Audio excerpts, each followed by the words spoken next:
নমস্কাৰ ষ্টুডিঅ'ত মই কন্দৰ প্ৰভুক এই মুহূৰ্তত এটা ডাঙৰ খবৰ দিব বিচাৰিছোঁ। পুনৰ অসমৰ মুখ্যমন্ত্ৰী হ'ব ডক্টৰ হিমন্ত বিশ্ব শৰ্মা।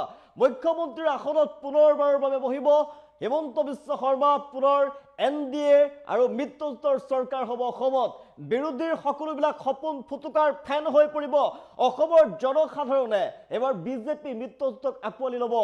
বিৰোধীয়ে ইতিমধ্যেই মিটিং কৰিছে। বিৰোধীয়ে এতিয়া নিৰ্বাচনৰ ফলাফলৰ পূৰ্বে বিৰোধীয়ে ইতিমধ্যে মিটিং কৰিছে। বিৰোধীৰ মিটিঙৰ পিছতে অতুল বৰাই বিৰোধীক কটাক্ষ কৰি এতিয়া ডিনাৰ পাৰ্টিক কটাক্ষ কৰি মন্তব্য কৰিছে পুনৰ অসমৰ মুখ্যমন্ত্ৰীৰ আসনত বহিব হিমন্ত বিশ্ব শৰ্মা। পুনৰ অসমত NDAৰ চৰকাৰ হ'ব। পুনৰ ডক্টৰ হিমন্ত বিশ্ব শৰ্মা হ'ব অসমৰ মুখ্যমন্ত্ৰী। পুনৰ চৰকাৰ গঠন কৰিব NDA। পুনৰ NDAৰ সমৰ্থনত চৰকাৰ হ'ব। বিজেপি মিত্ৰজোঁটৰ চৰকাৰ হ'ব। 100% এইবাৰ বিজেপিৰ চৰকাৰ হোৱাটো নিশ্চিত বুলি মন্তব্য কৰিছে অতুল বৰাই। চৰকাৰ গঠনৰ নামত বিৰোধীৰ লম্ফজম্ফ সকলো ফটকাৰ ফেন হৈ পৰিব। আকাশত চাং পাতিছে বিৰোধীয়ে। এবাৰ অসমৰ জনসাধাৰণে বিৰোধীক নৎখাত কৰিছে। পুনৰ বিজেপি মিত্ৰজোঁটৰ চৰকাৰ হ'ব অসমত। জনতাই NDAক ভোটদান কৰিছে, এই কথা বিৰোধীয়ে জানে। বিৰোধীৰ ডিনাৰ পাৰ্টিৰ পিছতে ডাঙৰ মন্তব্য কৰিছে অতুল বৰাই। সেইকাৰণে এতিয়া EVMৰ নাম লৈছে বিৰোধীয়ে। বিৰোধীয়ে সকলো লম্ফজম্ফ কৰিছে, পিছত ক'ব যে টেম্পাৰিং কৰিছে, ইটো কৰিছে সিটো কৰিছে বুলি ক'ব। কিন্তু NDAক সমৰ্থন কৰিছে বা অসমৰ জনতাই। সময়ত বিৰোধীৰ ভূমিকা পালন নকৰে, কিন্তু নিৰ্বাচনৰ সময়ত লম্ফজম্ফ কৰে বিৰোধীয়ে। 4 মেলৈ বিৰোধীয়ে চৰকাৰ কৰাৰ নামত যিমান পাৰে দান বৰঙণি লৈ লওক, কিয়নো 4 মেৰ পাছতে সুবিধা নাপাব। ফলাফলৰ পূৰ্বে বিৰোধীৰ ডিনাৰ পাৰ্টিক লৈ, বিৰোধীৰ মিটিঙক লৈ তীব্ৰ কটাক্ষ কৰিছে অতুল বৰাই। পুনৰ মুখ্যমন্ত্ৰীৰ আসনত বহিব ডক্টৰ হিমন্ত বিশ্ব শৰ্মা। পুনৰ অসমৰ মুখ্যমন্ত্ৰী হ'ব হিমন্ত বিশ্ব শৰ্মা। আৰু 100% নিশ্চিত এবাৰ অসমত পুনৰ বিজেপিৰ চৰকাৰ হ'ব, বিজেপি মিত্ৰজোঁটৰ চৰকাৰ হ'ব। বিৰোধীৰ ডিনাৰ পাৰ্টিৰ পিছতে এই ডাঙৰ মন্তব্য কৰিছে অতুল বৰাই। আকৌ অসমৰ মুখ্যমন্ত্ৰীৰ আসনত বহিব হিমন্ত বিশ্ব শৰ্মা। ডক্টৰ হিমন্ত বিশ্ব শৰ্মা হ'ব অসমৰ মুখ্যমন্ত্ৰী। চৰকাৰ হ'ব NDAৰ মিত্ৰজোঁটৰ। 4 মেলৈ বিৰোধীয়ে চৰকাৰ কৰাৰ নামত যিমান পাৰে দান বৰঙণি লৈ লওক, কাৰণ 4 মেৰ পাছত আৰু সেই সুবিধা নাপায়। অসমৰ সৰ্বস্তৰৰ জনতাই এইবাৰ NDAক সমৰ্থন কৰিছে, NDAৰ পক্ষত ভোটদান কৰিছে। এইবাৰ EVMত সকলোবিলাক বন্দী হৈ পৰিছে। জনসাধাৰণে এইবাৰ বিজেপি মিত্ৰজোঁটক ভোট দিছে আৰু 4 মেত সকলোবিলাক ওলাই পৰিব। 4 মেত ফলাফল লাভ কৰিব। 4 মেলৈ বিৰোধীয়ে চৰকাৰ কৰাৰ নামত যিমান লম্ফজম্ফ কৰে কৰি থাকক, দান বৰঙণি যিমান পাৰে লৈ লওক, কাৰণ 4 মেৰ পাছত সেই সুবিধা লাভ নকৰে বিৰোধীয়ে। চৰকাৰ হ'ব NDAৰ মিত্ৰজোঁটৰ। পুনৰ অসমৰ মুখ্যমন্ত্ৰী হ'ব ডক্টৰ হিমন্ত বিশ্ব শৰ্মা। অসমৰ সৰ্বস্তৰৰ জনতাই এবাৰ সমৰ্থন কৰিছে NDAক সমৰ্থনৰ বাবে এবাৰ মুকলিকৈ ওলাই অহা দেখিবলৈ পোৱা গ'ল। আৰু EVMত এবাৰ বন্দী হৈ পৰিছে জনতাৰ ৰায়। জনতা জনাৰ্দনে পুনৰ NDAক এবাৰ সমৰ্থন কৰিছে। ওলাই পৰিব জল পটকৈ। মাজত মাত্ৰ কেইটামান দিন, 4 মেলৈ অপেক্ষা। 4 মেত বিৰোধীয়ে গম পাব চৰকাৰ গঠন কৰিব। অসমৰ জনতাই যিহেতু সমৰ্থন কৰিছে NDA মিত্ৰজোঁটক, আৰু NDAৰ চৰকাৰ হ'ব পুনৰ অসমত। পুনৰ মুখ্যমন্ত্ৰীৰ আসনত বহিব ডক্টৰ হিমন্ত বিশ্ব শৰ্মা। জনতা জনাৰ্দনে ইতিমধ্যে NDAক সমৰ্থন কৰিছে। NDAক সমৰ্থন কৰি ইতিমধ্যে ভোটদান কৰিলে। জনতা NDAৰ পক্ষত আছে, আৰু সেইবাবেই পুনৰ বিজেপি মিত্ৰজোঁটৰ চৰকাৰ হ'ব অসমত। চৰকাৰ গঠন কৰিব বিজেপিয়ে। আৰু এতিয়া জল পটকৈ ওলাই আছে। 4 মেলৈ মাত্ৰ অপেক্ষা। 4 মেৰ পিছত কিন্তু বিৰোধীয়ে সুযোগ নাপাব। 4 মেৰ পূৰ্বে চৰকাৰ কৰাৰ নামত যিমান পাৰে লম্ফজম্ফ কৰি দান বৰঙণি যিমান পাৰে গোটাই লওক, কিন্তু 4 মেৰ পাছত সেই সুবিধা লাভ নকৰে। বিৰোধীয়ে ডিনাৰ পাৰ্টি আয়োজন কৰিছে। ডিনাৰ পাৰ্টি আয়োজন কৰি এতিয়া ফূৰ্তি কৰি থকাৰ সময়তে, চৰকাৰ গঠন কৰিম বুলি আনন্দ ফূৰ্তি কৰি থকাৰ সময়তে বিৰোধীক কটাক্ষ কৰি মন্তব্য কৰিছে, ডাঙৰ মন্তব্য কৰিছে অতুল বৰাই। পুনৰ অসমত NDA মিত্ৰজোঁটৰ চৰকাৰ হ'ব।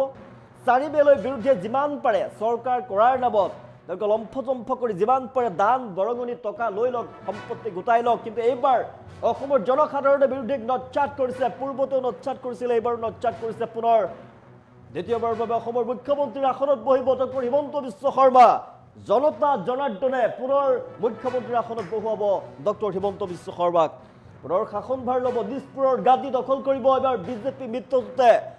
কিন্তু 4 মেলৈ অপেক্ষা কৰক। 4 মেত গম পাব জল পটপটকৈ ওলাই পৰিব এনডিএৰ চৰকাৰ হ'ব এনডিএ মিত্ৰজোঁটৰ 4 মেলৈ বিৰুদ্ধে চৰকাৰ কৰাৰ নামত যিমান পাৰে দান বৰঙণি লৈ লওক কাৰণ 4 মেৰ পাছত সেই সুবিধা নাপায় যিমান লম্ফজম্ফ কৰি লওক ডক্টৰ হিমন্ত বিশ্ব শৰ্মা পুনৰ অসমৰ মুখ্যমন্ত্ৰী হ'ব চৰকাৰ হ'ব এনডিএ মিত্ৰজোঁটৰ সেয়া থিৰাং হৈ পৰিছে অসমৰ সৰ্বস্তৰৰ জনতাই এনডিএৰ পক্ষত ভোটদান কৰিছে সকলোৱে এবাৰ সমৰ্থন কৰিছে বিজেপি মিত্ৰজোঁটৰ চৰকাৰখনক সমৰ্থন কৰিছে পুনৰ চৰকাৰ গঠন কৰিব বিজেপি মিত্ৰজোঁটে কিন্তু সকলোবিলাক যি আকাশত চাং পাতি যি অলিক কল্পনা কৰিছে বিৰোধীৰ ফালৰ পৰা চৰকাৰ গঠন হ'ব বুলি ধন বৰঙণি যি সংগ্ৰহ কৰিছে দান বৰঙণি সংগ্ৰহ কৰিছে সেয়া 4 মেৰ পূৰ্বে যিমান যাৰ পৰা যিমান পাৰে লৈ লওক কিন্তু 4 মেৰ পিছত সেই সুবিধা নাপায় বিৰোধীয়ে কটাক্ষ কৰি মন্তব্য কৰিছে অতুল বৰাই পুনৰ মুখ্যমন্ত্ৰী হ'ব ডক্টৰ হিমন্ত বিশ্ব শৰ্মা মুখ্যমন্ত্ৰীৰ আসনত বহিব পুনৰবাৰৰ বাবে পুনৰ চৰকাৰ গঠন কৰিব এনডিএ মিত্ৰজোঁটৰ পক্ষত জনতাৰ ৰায় জনতাই পুনৰ এবাৰ সমৰ্থন যেহেতু কৰিছে ইভিএমত জনতাৰ যেহেতু স্পষ্ট সমৰ্থন পোৱা গৈছে জনতাই সমৰ্থন কৰি বিজেপিক ভোটদান কৰিছে বিজেপি মিত্ৰজোঁটৰ চৰকাৰৰ বাবে ৰাইজে ভোটদান কৰিলে আৰু সেয়া জল পটপটকৈ ওলাই পৰিব 4 মেত যেহেতু ফলাফল ঘোষণা কৰা হ'ব ৰাজ্যৰ বিধানসভা নিৰ্বাচনৰ ফলাফল 4 মেত ঘোষণা কৰা হ'ব আৰু 4 মেত ওলাই পৰিব এনডিএৰ চৰকাৰ হ'ব পুনৰবাৰৰ বাবে অসমত পুনৰ দিছপুৰৰ গাদী দখল কৰিব পুনৰ অসমৰ মুখ্যমন্ত্ৰীৰ আসনত বহিব ডক্টৰ হিমন্ত বিশ্ব শৰ্মা বিৰোধীয়ে যিমানেই অলিক কল্পনা কৰিছে আকাশত চাং পাতিছে অলিক কল্পনা হৈ ৰ'ব বিৰোধীয়ে আয়োজন কৰিছিল ডিনাৰ পাৰ্টি আয়োজন কৰাৰ পিছতে বিৰোধীক কটাক্ষ কৰি মন্তব্য কৰিছে অতুল বৰাৰ মতে পুনৰ এনডিএ চৰকাৰ হ'ব এনডিএ মিত্ৰজোঁটৰ চৰকাৰ হ'ব অসমৰ জনসাধাৰণে বিৰোধীক নৎখাট কৰিছে পুনৰ অসমৰ মুখ্যমন্ত্ৰীৰ আসনত বহিব জনপ্ৰিয় মুখ্যমন্ত্ৰী ডক্টৰ হিমন্ত বিশ্ব শৰ্মা জনতাই এনডিএক ভোটদান কৰিছে এই কথা বিৰোধীয়েও জানে কিন্তু বিৰোধীয়ে সেই কথা জনাৰ পাছতো লম্ফজম্ফ কৰি কেৱল ধন ঘটাৰ বাবে লম্ফজম্ফ কৰি আছে চৰকাৰৰ নামত চৰকাৰ গঠন কৰিম বুলি তেওঁলোকে যিমান পাৰে কিমান দান বৰঙণি গোটাই আছে কিন্তু 4 মেলৈ যিমান পাৰে কিমান দান বৰঙণি তেওঁলোকে সংগ্ৰহ কৰক কিন্তু 4 মেৰ পিছত সেই সুবিধা লাভ নকৰিব কাৰণ 4 মেত ফলাফল ঘোষণা কৰা হ'ব অসম বিধানসভা নিৰ্বাচনৰ ফলাফল ঘোষণা কৰা হ'ব ভোট গণনা আৰম্ভ হ'ব আৰু সেইদিনাই ফলাফল ঘোষণা কৰা হ'ব আৰু এই ফলাফল জল পটপটকৈ ওলাই পৰিব পুনৰ বিৰোধীক নৎখাট কৰিছে ইতিমধ্যে অসমৰ জনতাই পুনৰ এনডিএ মিত্ৰজোঁটৰ চৰকাৰ গঠন হ'ব পুনৰ ডক্টৰ হিমন্ত বিশ্ব শৰ্মা হ'ব অসমৰ মুখ্যমন্ত্ৰী ৰাজ্যৰ মুখ্যমন্ত্ৰীৰ আসনত বহিব জনপ্ৰিয় ডক্টৰ হিমন্ত বিশ্ব শৰ্মা চৰকাৰ গঠনৰ নামত বিৰোধীৰ লম্ফজম্ফ সকলো ফুটুকাৰ ফেন হৈ পৰিব বিৰোধীয়ে যি আকাশত চাং পাতিছে তেওঁলোকে আকাশত চাং পাতিছে সেয়া একো কাম নহ'ব অলিক কল্পনা হৈ তেওঁলোকৰ ৰ'ব ডক্টৰ হিমন্ত বিশ্ব শৰ্মা পুনৰবাৰৰ বাবে অসমৰ মুখ্যমন্ত্ৰী হ'ব জনতা জনাৰ্দনে ইতিমধ্যে থিৰাং কৰিছে ৰায় দিছে জনতাই ভোট প্ৰদান কৰিলে এনডিএৰ পক্ষত এনডিএ মিত্ৰজোঁটৰ পক্ষত জনতাই ইতিমধ্যে ভোটদান কৰিলে আৰু সেই ভোটৰ ফলাফল ইভিএমত যি বন্দী হৈছে জনতাৰ ৰায় সেই ৰায় ওলাই পৰিব 4 মেত জল পটপটকৈ ওলাই পৰিব তাৰ পিছতে কিন্তু কোনো সুবিধা নাপাব ধন সংগ্ৰহ কৰাৰ বাবে দান বৰঙণি ল'বৰ বাবে 4 মেৰ ভিতৰতে ল'ব লাগিব বিৰোধীয়ে 4 মেৰ পিছত সেই সুবিধা লাভ নকৰে আৰু সেইবাবে 4 মেলৈ বিৰোধীয়ে যিমান পাৰে চৰকাৰ গঠন কৰিম বুলি জনতাৰ পৰা ৰাইজৰ পৰা দান বৰঙণি সংগ্ৰহ কৰক যিমান পাৰে য'ৰ পৰা পাৰে দান বৰঙণি লৈ লওক 4 মে পিছত কিন্তু সুবিধা লাভ নকৰে অসমত পুনৰ চৰকাৰ গঠন কৰিব এনডিএ পুনৰ চৰকাৰ গঠন হ'ব এনডিএ মিত্ৰজোঁটৰ চৰকাৰ হ'ব পুনৰ মুখ্যমন্ত্ৰীৰ আসনত বহিব ডক্টৰ হিমন্ত বিশ্ব শৰ্মা 100% এইবাৰ বিজেপিৰ চৰকাৰ হ'ব আৰু মুখ্যমন্ত্ৰীৰ আসনত ডক্টৰ হিমন্ত বিশ্ব শৰ্মা বহাটো খাটাং বুলি মন্তব্য কৰিছে অতুল বৰাৰ ফালৰ পৰা চৰকাৰ গঠনৰ নামত বিৰোধীৰ লম্ফজম্ফ সকলো ফুটুকাৰ ফেন হৈ পৰিব এবাৰ অসমৰ জনসাধাৰণে বিৰোধীক নৎখাট কৰিছে সেই কথা ওলাই পৰিছে